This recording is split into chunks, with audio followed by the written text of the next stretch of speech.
Hi guys, this is Ray, and welcome back to Nintendo Talks. And in today's video, I kind of wanted to have a discussion about my personal experience with the Nintendo 3DS, and kind of how the Nintendo 3DS actually got me back into video gaming. So let's kind of jump into this. So basically, what happened was, I think I was around, I don't know, maybe 11 years old, or I was kind of young. And I always used to play the Nintendo DS, and I got it for Christmas, and I had a Nintendo DS Lite, and I always used to play it. And my favorite game on the system was New Super Mario Bros. DS. And I loved the system so much, and I would always play it, and, it was really fun. But, and I always used to play the, backwards compatible Game Boy Advance games on the Nintendo DS as well. But over time, what happened was, I started to not play the Nintendo DS as much. I don't know what it was. Maybe I was just kind of getting sick of it, or I was playing more home console games like the Wii and the GameCube and stuff like that. I'm not sure what it was, but I was really just not playing my DS that much anymore. So then one day, I kind of thought, you know what? Maybe it's time for an upgrade to a new DS model.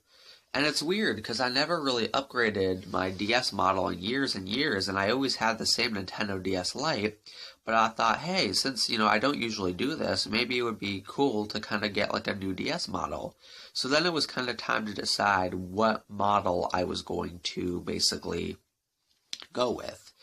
And at first, I was kind of like, oh, well, the Nintendo DSi or the Nintendo DSi XL looks cool because it comes with a camera and it has improved features and a bigger screen, and it, apparently has exclusive games. Little did I know at the time that the DSi XL wasn't like a totally new system from the original DS, and it was actually just a little bit of an upgrade with a bigger screen and a camera and a little digital games here and there and stuff like that.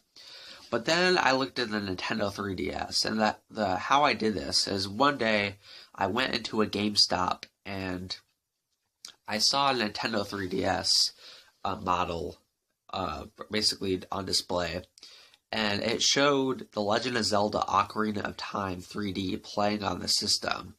And I saw that, and I was absolutely blown away. Like, the 3D functionality of the 3DS looked really amazing. And even when the 3D was turned off, for a handheld system, Ocarina of Time 3D looked absolutely amazing on the 3DS. So I thought, you know what? I'm going to go with the Nintendo 3DS. And basically, ever since I got a Nintendo 3DS for Christmas, and for Christmas, I did get the 3DS. I think I got the shiny blue one. I think there was like a black one and a red one at the time, but I did get the shiny blue one, the original model. And ever since then, I've just been playing video games a lot more, and I'm actually more interested in Nintendo than I ever was when I was initially started to play video games and stuff like that.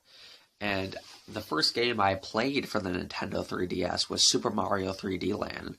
And what's really cool about this game is the amount of content and replay value in the game.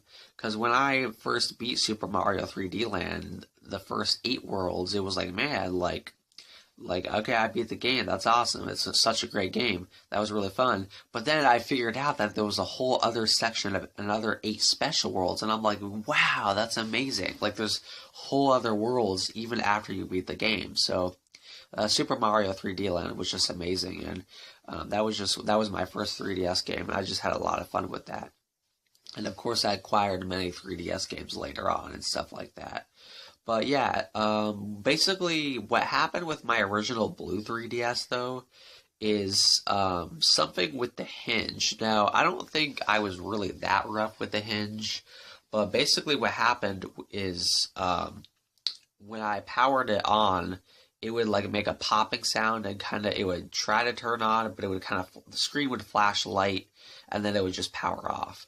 So it made me think, what's going on? So what happened was, when I tried to power it on, while the hinge was a little bit more closed, it would actually stay powered on. But when I kind of put the screen back in a normal position, it would actually like power off. So it made me think, it must be something with the hinge.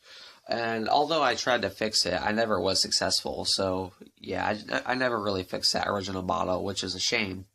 But I did end up getting a Nintendo 2DS, and I thought, after a while, even though the 3D was pretty cool, I thought I just kind of want to play the 3DS games on the system, so a 2DS would be good enough. So I played the 2DS, and I got a lot more games, and I got Pokemon X and Y, and oh my goodness, those were really great experiences. In fact, surprisingly, Pokemon X and Y were actually my first Pokemon adventures that I actually completed. I was never really huge into the Pokemon series before Pokemon X and Y. I was more into Mario and Zelda, but these entries really got me hooked, and they were really great. And then later, I would get a new 3DS XL, the Galaxy model and stuff. And that's the one I currently have.